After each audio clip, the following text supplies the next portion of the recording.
Hello, magandang hapon sa inyong lahat. So, mga kababayan ko, alam niyo may istorya yung kay Gabriel Go, 'di ba?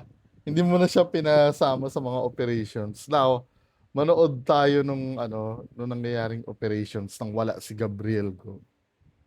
So, play natin 'tong video. Sana kuya, wag mong burahin 'to ha. Ngayon, mga gago. Kawawa yung tindahan. Oh. Daming bobo. Oh. Oy, mga bobo. Oh, bobo yan. Oh. Umabot yung MMDA dito sa amin. Oh. Dead end na yan. Ayan. Oh. Dead end na yan. Oh. Pinasok pa rin. Oh. Tibay. Oh. Siguro gutom yan. Tapos sasabihin nyo, kailangan wag mamahiya. Wag diba? Oh. Siyempre itong mga ito, nautusan lang din naman to, di ba? Parang kayo, pag sa trabaho nyo, yung boss nyo nag-utos, hindi naman yan eh. Siyempre may order din yung mga yan. Anong gusto nyong gawin? Suwayin nila yung boss nila.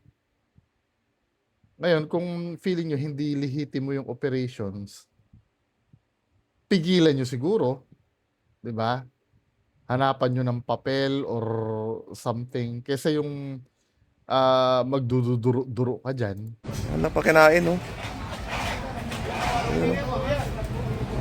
Oh. Pag pumunta ka sa bahay nila, ganyan din. How sure are you? Okay na, okay na. Huwag ka na mag-alala. Sige na, wait lang. May ginagawa pa, wait lang.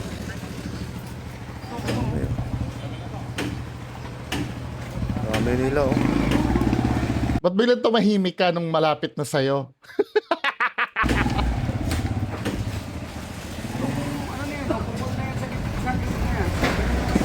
Truck.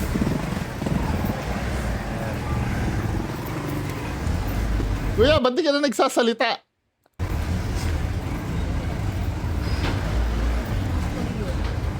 Biglang luminis bigla yung daan eh, no? Tuloy, oh. Ko-comply naman pala kayo eh. Dami nyo pa sinasabi eh. Diba? Yan ang problema kasi sa Pilipinas. Kapag ka kasi, alimbawa, yung mild ka, no? Yung kalmado ka, ikaw yung gaganyanin ng ng mga tao. Sasabihan kang bobo pag nakatalikod ka. I'm so sure yung nag-vlog nito, I don't know, i-call out ba to? Malamang hindi. Di ba? Wala si Gabriel. Tumatay yata. Gabriel. Gabriel, bisita ka dito, papapicture kami. Gabriel Go yun, no? Go. Oh, Gabriel Go. Pare, parang may nilala. Gabriel Go, punta ka dito, pakatos isa. Meron lang isa, oh. Yabang eh, no? Ano ba sabi sa comment section? Nung natanggal si Gabriel Go, kaliwat kanan ng clearing pati dito sa amin. Yan na naman yung no? Yung mga magnanakaw na tabunan na. Ano naman wait lang ha. Sorry ha, yung mga ganitong comment basahin nyo. Very good talaga, mahusay sila yung mga magnanakaw na tabunan. What do you mean? Ano na naman ba? Flood control na naman ito? Ano kinalaman ng flood control na naman sa MMDA? Ano ba? Ano bang nagiging problema sa Pilipinas?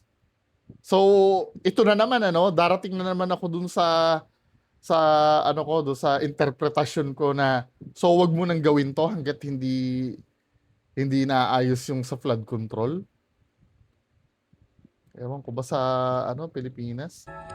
Para bang kailangan wag ka munang gumalaw hangga't hindi na-address yung malaking issue. Ito, wag kayong gagalaw, tahimik lang kayo. Record yan. Pinakaunang bisita ng MMDA dito after mga 4.6 billion years. Ano? Kuya naman tahimik ka naman pag may malapit eh. Sa panahon lang yan ni BBM. Ayan. Gutom eh. Sakim yun eh.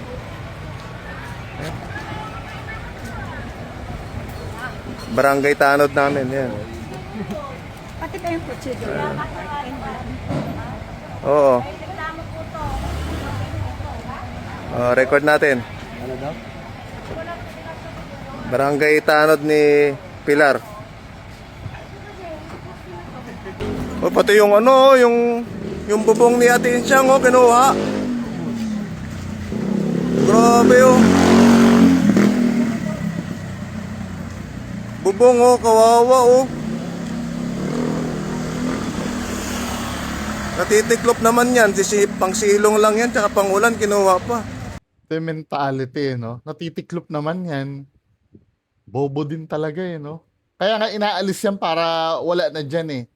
Pag wala na yun ang huhuli, iaano uli yan. Ang gusto mo ba, every time na yung manghuli, ititiklop lang? Taka talaga, no? Ang iniiwasan nga dyan, yung humarang dyan sa sidewalk. Ewan ko. Magpalit na nga tayo ng video. Parang tanga, eh. Tingnan natin kung uubra to pagka napansin. Sana mapansin, 'di ba? To be fair, ang daming ang daming kumakampi dito sa video na to. Anyway, proceed tayo sa next video. Ano naman to? Kaya walang unlad ng Pilipinas, no?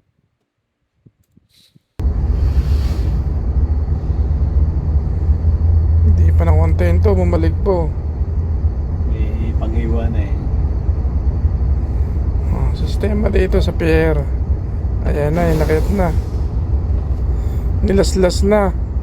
May mga ganitong tao, no? Tapos maamong tupa pag nahuli. Yan Safe na safe ya, Remulla. Nilaslas na Ang magnanakaw yan. Bigas. Ay, bigas pa yata.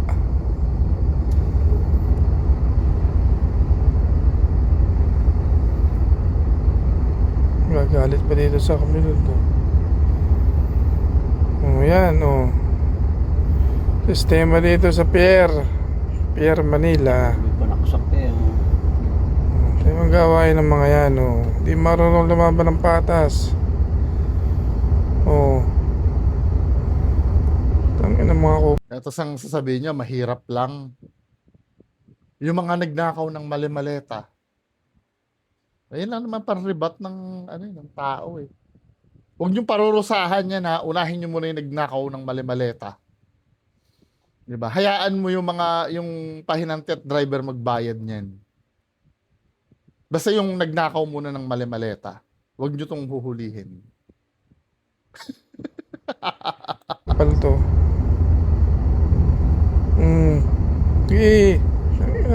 Kuha. Kukuha mo na, kuya. Nako, tutulungan pa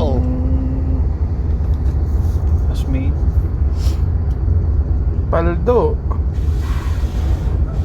Paldo. Dami nila, 3 na Bihira. Malapit na. Sige.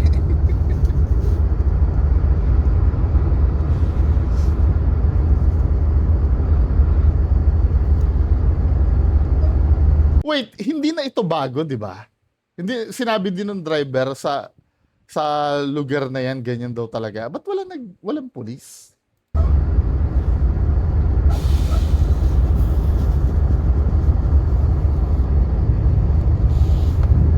Ano nangyari? May kutsilyo.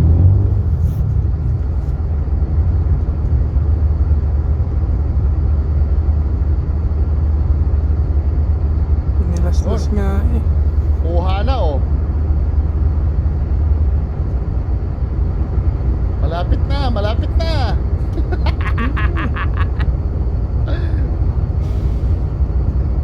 Ako yung nahihirapan eh.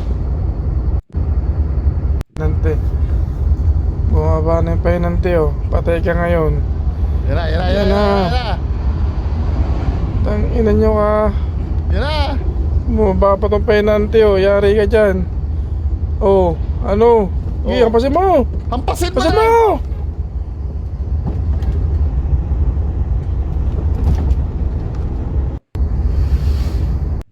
Sayang, no? Hindi na mission accomplish. Siyempre, siguro hindi rin maano nung pahinante. Baka mamaya kuyugin siya eh. 'Di ba? Okay na yun na magtakbuhan. Hindi rin worth it kasi. Baka mamaya may daladalang kutsilyo men eh. 'Di ba? Ba't yung pulis nga lang? Wala, no? Kainis. Sana maano na yan. Ano pa ba? Ang video. Ano to video na to?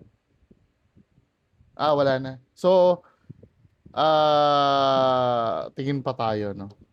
10 minutes pa lang pala. Akala ko, ano,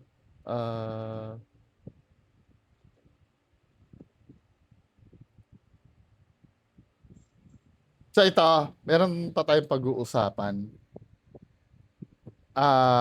Merong isang empleyado ng ano ng AirAsia yata to eh, nagva-viral eh.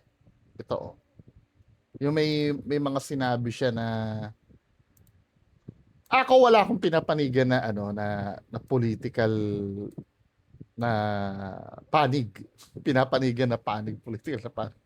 I mean ako agree din naman ako na si Robin Padilla ay medyo sablay, no? Eh kayo, depende kung okay sa inyo, di okay sa inyo. Pero sa akin, nakomentan ko naman yan eh, kung paano mag-ano si Robin Padilla eh. Pero ito kasi, yung mga ganito, no? Wala bang maglalakas sa loob na barilin bigla si Robin Padilla? Wag na yung mga ganitong, wag na yung mga ganitong comment. Di ba? Siguro, murahin mo si Robin Padilla. Robin Padilla, bobo mo naman.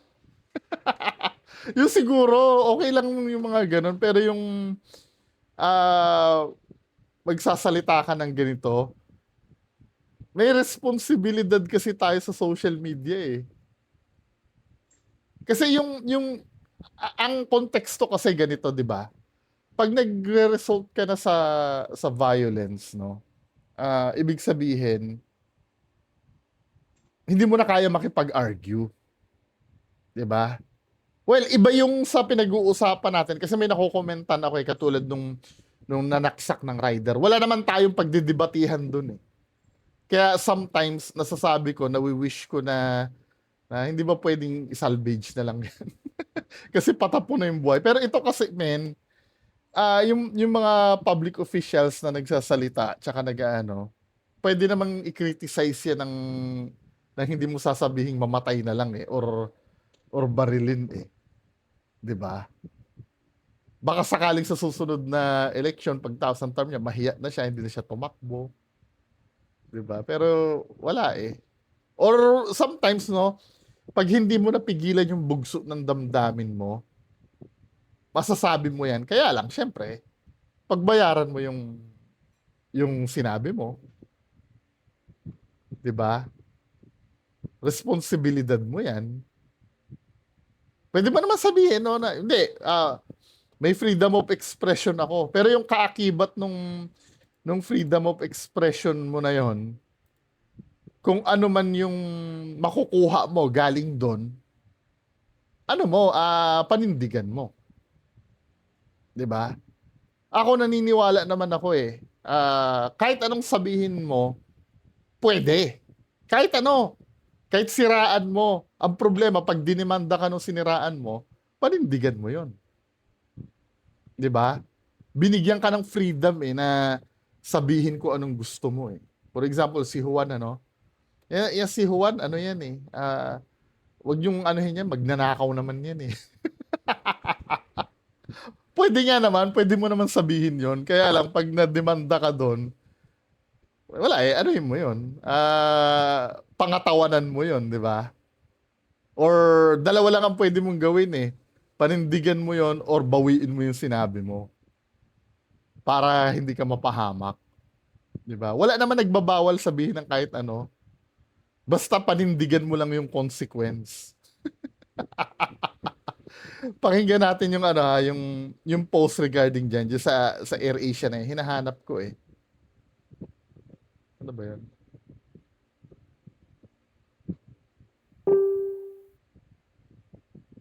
Grabe naman kasi yung ano, yung sa AirAsia na yun. Ito oh. Ngayon, naglabas ng pahayag yung AirAsia. AirAsia Philippines is aware of the social media post by one of our employees that has recently circulated online. AirAsia Philippines does not tolerate any conduct that promotes violence, discrimination, harassment, or malicious intent. The views expressed in the post are solely those of the individual and do not reflect. Siyempre, hugas kamay na, di ba? Wala kami kinalaman yan, di naman namin hawak ang utak niyan eh. Totoo nga naman yan. Kaya lang, kailangan din nilang makialam. Kasi na-drag yung name ng company nila doon sa problema. Kasi na-trace nga ito na empleyado ng AirAsia. Di ba? Kailangan din nila magsalita. Na-drag sila eh. Pero kung halimbawa, aatakihin tong tao na to, ay siya lang. Ang problema kasi dito yung syempre, pagka nagalit sa kanya, iimbisiga, sino ba ito? Ay, nagtatrabaho to sa AirAsia. Madadrag talaga AirAsia doon. Kaya dapat responsable ka sa sinasabi mo eh. Lalo na pagka may pinagtatrabahuhan ka, madadamay talaga 'yon. 'Di ba? Kahit pa sabihin mong wala silang kinalaman sa iyo, ang unang sasabihin diyan, tinatanggap niyo ba ang uri ng ganitong tao? Wala eh, di sorry tayo. Ayun yung post ni si ate. Oh.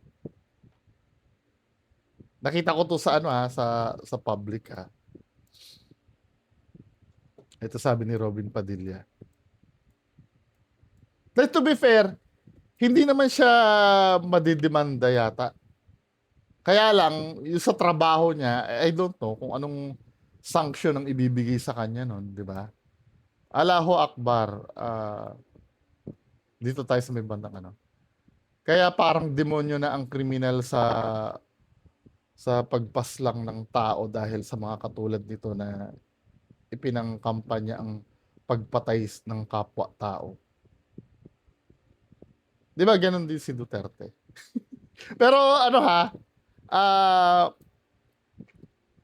ironic nga naman I'm so sure hindi DDS si ate. Kasi inano niya si Robin Padilla eh. Now, ang naguguluhan ako, 'di ba kaya ayaw nyo kay Duterte? Kasi yun nga sa yung mga pagpatay tapos ganun ang magiging comment mo. How ironic. Na gusto mong mabaril si Senator Robin. 'Di ba? Iha, ako na lang ang natitiran yung alas. Na handang magpakulong sa ICC para ubusin ang mga kriminal. Huwag mong naisin na maunahan ako dahil ang masagana at masaya kong pamilya ang handa ko ipagpalit para lamang maging matahimik at mapayapa ang kinabukasan nyo. Kung may pananampalataya po kayo, insyaallah, manalangin po kayo at humingi ng tawad sa Panginoon na sa inyong panawagan dahil napakasama po ng inyong hakbangin. Yan ang sabi ni Senator Robin. Diba? This matter is currently undergoing a thorough internal investigation. AirAsia will take strict disciplinary action on any misconduct in accordance with our internal procedures and due process. Siguro suspended lang siguro. Hindi naman feeling ko hindi naman katanggal-tanggal sa trabaho eh. Yung ganun. Unang-una, wala namang kinalaman doon sa trabaho yung sinabi niya. Pero, na-drag kasi yung company eh. Kasi, siguro sinumbong siya. No? Yung image, kasi, ganito kasi yan. Pag nag-apply ka kasi sa isang, sa isang kumpanya, dala-dala mo na yung flag nila eh. Doon ka na ma-identify eh. For example, no, nagtatrabaho ako sa 7-Eleven. Tapos nakikita ng mga tao na doon ako, cashier ako sa 7-Eleven. Kilalang kilala na ako nila. Then may nagawa ako na hindi maganda sa labas. For example, no, let's say, nakasaksak ako sa labas ng tao. Ay, kilala ko yan. Yun yung nagtatrabaho sa 7-Eleven. Yan, ganun pala yung mga taga 7-Eleven. Yun nga sa Jollibee nga lang, di ba? May isang empleyado, sa bagay, trabaho naman yun eh. Ang pinag-uusapan natin kasi yung nasa labas, pag ginawa mo sa labas eh, at identifiable ka na nagtatrabaho ka doon, madadamay talaga yung yung company. Kahit pa personal yung ginawa mo. Ay, siya yung nagtatrabaho sa AirAsia, no? Siya yung kaya yun Pero kung, halimbawa, paparusahan man, okay na siguro suspension. 1 week, okay na yun. Or 3 days. Yung, at least, may maano lang siya, meron lang siyang matututunan doon sa ginawa niya. 'Di ba? Kaya nga if ever na maggaganito kayo i-make sure nyo na hiwalay yung personal na nyo na buhay sa mga ganyang bagay. Kasi ganun ang labanan ngayon talagang tutuntunin ka talaga. Pagka may nasabi kang hindi maganda at nakasakit sa kabilang panig. So, anyway, yun lang naman ang pag-uusapan natin. Magandang hapon sa inyo lahat. Bye-bye.